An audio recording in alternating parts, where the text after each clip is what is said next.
Assalamu alaikum. I am Shapan Kumar Haladar, assistant teacher in English of Gop Hatem Ali Girls High School, Modbury Pilspur. Today, I discuss about right forms of verbs. Now, I show some example of right forms of verb. My dear student, at first example, it is time you go to school. It is time. It is a phrase. উপযুক্ত সময়, perfect time. So we know that when a sentence include it is time, so this verb form must be past indefinite. তাহলে আমরা এই সিদ্ধান্ত নিতে পারি যে first এক্সাম্পলে যেখানে গো রয়েছে ভার্বটার ফর্ম, এখানে আমরা করব হলো ওয়েন্ট। তো সঠিক উত্তরটা আমরা লিখতে পারি ওয়েন্ট। সঠিক উত্তরের এখানটা হবে ওয়েন্ট, WENT, ওয়েন্ট। দ্বিতীয় এক্সাম্পল যে I wish I be a poet. আমার ইচ্ছে হয় আমি যেন একজন কবি। এখানে আই উইশের পর এটা অসম্ভব একটা কল্পনা, যে কল্পনাটা কখনোই সম্ভব হয় না। সো আয়ের পরে আমাদের এখানে বসাতে হবে রাইট ফর্মস অফ ভার্বে ওয়ার। কিন্তু অনেকের কাছে একটু মনে হইতে হবে আয়ের পরে তো ওয়াজ বসে, কিন্তু এখানে কেন ওয়ার বসলো? এই প্রশ্নের জবাবটা হলো এরকম যে এই যে কল্পনাটা তো একটু ভিন্ন, আসলে এই কল্পনা বাস্তবের সাথে কোনো রূপ হয় না। সো এর জন্য গ্রামারবিদরা একটা নিয়ম করছেন যে আই উইশের পরে যে ব্র্যাকেটের ভিতরে যে ভাবটা থাকবে সেই ভাবটা ওয়ার হতে হবে। নাও I can solve the example number 3. The patient died before the doctor came. Here, before is a conjunction. To close কে সে যুক্ত করছে, বিফোর দ্বারা যুক্ত হয়েছে। সো আমরা জানি যে এটি যে প্রেজেন্ট পারফেক্ট টেন্সের প্যাটার্ন। তাহলে বিফোরের পূর্বে যে কাজটা আগে হয় সেটা পাস্ট পারফেক্ট হবে এবং যে কাজটা পরে হবে সেটা পাস্ট ইনডিফিনিট হবে।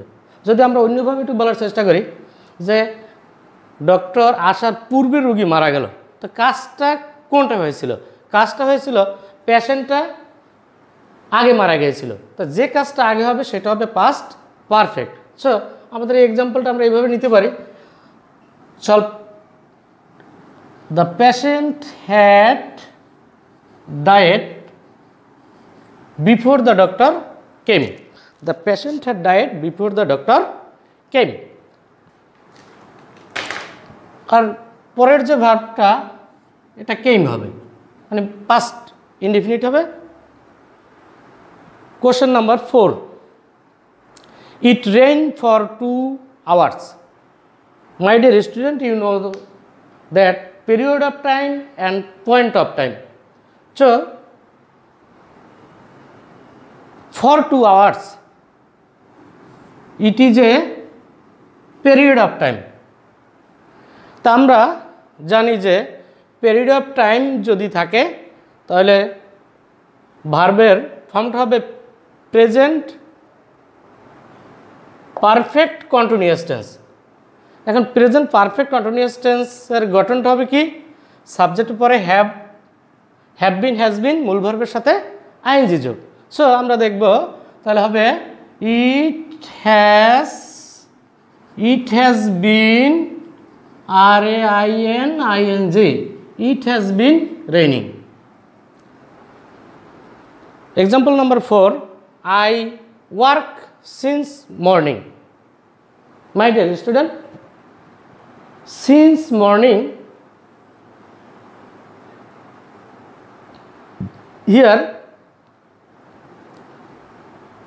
point of time, I work since morning, it indicates the point of time. যদি পয়েন্ট অফ টাইম হয় একটা সেন্টেন্সে, তাহলে আমরা এটা ধরে নিব এটা প্রেজেন্ট পারফেক্ট কন্টিনিউয়াস টেন্সের গঠনে হবে। তাহলে আমরা বলতে পারি যে I have been working, I have been working since morning, আমি সকাল থেকে কাজ করতেছি। Example number 6, the wages of sin be death. এটা একটা প্রভাব। সো পাপের বেতন মৃত্যু। এখন আমাদের এই জায়গাটা দেখতে হবে যে রাইট ফর্ম ভার্বটায় আমাদের আসল সাবজেক্ট কোনটা, কোন সাবজেক্টের প্রেক্ষাপটে ভার্বটা এগ্রি করবে। সো এই যে দি আর অফ, এই দুটোর মাঝখানে যে সেন্টেন্সটা যে বাক্যটা রয়েছে, যে ওয়ার্ডটা রয়েছে, আমরা ওই ওয়ার্ডটাকে উপরে নির্ভর করে ভার্ব টু বি বসাবো। তাহলে সাবজেক্ট হলো দি এবং অফ, তার মাঝখানে ওয়েজেস মানে বেতন। দেখতে in figure it is a plural, but it indicates the singular. So এই সিঙ্গুলার সাবজেক্টে ভার্ব বসবে সিঙ্গুলার, ইজ ডেথ। তাহলে আমরা বলতে পারবো কি, we say the wages of sin is death. Next example, one of the boys be absent yesterday. বালকদের মধ্যে যে কেউ একজন অনুপস্থিত ছিল, বালকদের মধ্যে যে কেউ একজন অনুপস্থিত ছিল। মাই ডিয়ার স্টুডেন্ট, হিয়ার বয়েজ মনে হচ্ছে প্লুরাল, তাহলে তো এখানে স্বাভাবিকভাবে আমরা আর বসাবো, কিন্তু নেভার।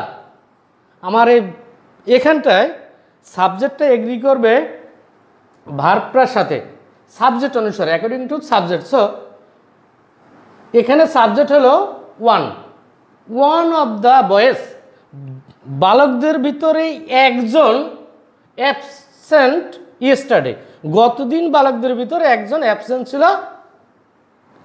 তাহলে বালকরা সকলে অ্যাবসেন্ট না, বালকদের ভিতরে একজন অ্যাবসেন্ট ছিল। সো এখানে আমরা দেব, যেহেতু yesterday it indicates the past form, so verb must be past form. So one of the boys was absent yesterday. গতদিন বালকদের ভিতরে একজন অনুপস্থিত ছিল। Next example number 8, the principal and secretary be present in the meeting.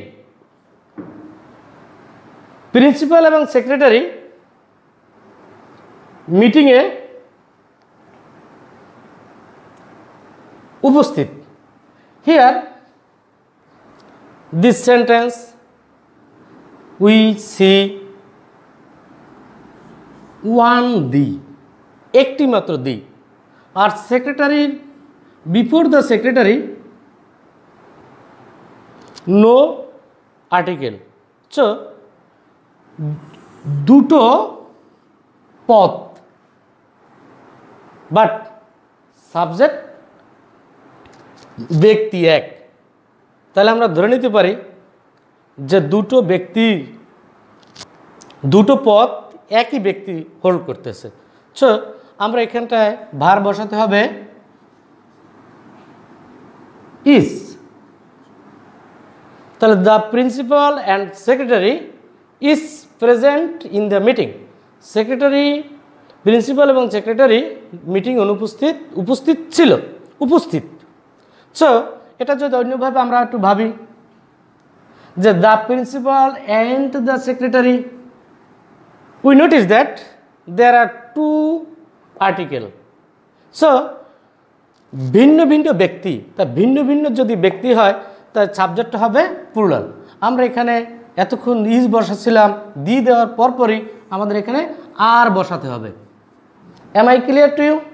Next question number 9, the quality of these mangoes be good. My dear student, we notice that mangoes here is plural, so we should not use are. We should not use are because আমরা একটু পিছনের ব্যাকে যেতে চাই। সেটা হলো example number 6, সেখানে ছিল দা এবং অফ, এর মাঝখানে যেটা ছিল সেটা ছিল সাবজেক্ট।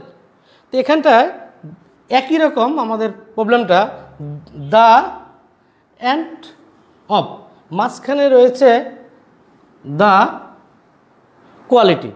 তো এই কোয়ালিটি এটা একটা সিঙ্গুলার ফর্ম। আমগুলোর গুণ, আমগুলোর মান ভালো। সো আমগুলোর মান ভালো, এখানে আমগুলো ভালো তা না, আমগুলোর মান ভালো।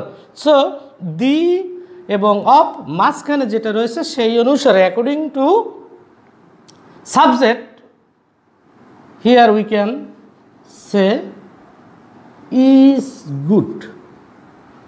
The quality of the mangoes is good. Now, example number 10, we have to finish. You had better meet a doctor. So, আপাতত কোশ্চেন প্যাটার্নটে দেখি একটু মনে হয় যেন হ্যাড আছে, past perfect. My dear student, had থাকলেই যে পাস্ট পারফেক্ট হবে এমন কিন্তু কথা নেই। তাহলে এখানে কি বিষয়টা আমি বুঝাতে চেষ্টা করছি, হ্যাড বেটার শব্দটা কি, had better. Here had better is a group of word, it is a phrase. So it indicates the meaning, Bangla meaning বরং। তুমি বরং একজন ডক্টর দেখাও। সো তুমি বরং একজন ডক্টর দেখাও, তাহলে এটা হ্যাড বেটার, এটা পাস্ট পারফেক্টের কোনো অংশ না, এটা একটা ফ্রেজ, এটার অর্থ হলো বরং। সো আমরা জানি according to rules of grammar যে ইউ হ্যাড বেটার যদি থাকে তাহলে আমরা ভার্বের প্রেজেন্ট ফর্মটা বসাবো। সো এখানটায় যদি আমরা ব্র্যাকেটটা তুলে দিই তাহলেই আমাদের উত্তরটা সঠিক হয়ে যায়। তাহলে আমরা এখানে বলতে পারছি যে you had better meet a doctor, তুমি বরং একজন ডাক্তার দেখাও। তাহলে হ্যাড বেটার থাকলেই আমরা ভার্বের প্রেজেন্ট ফর্ম বসাবো। Thank you my dear student.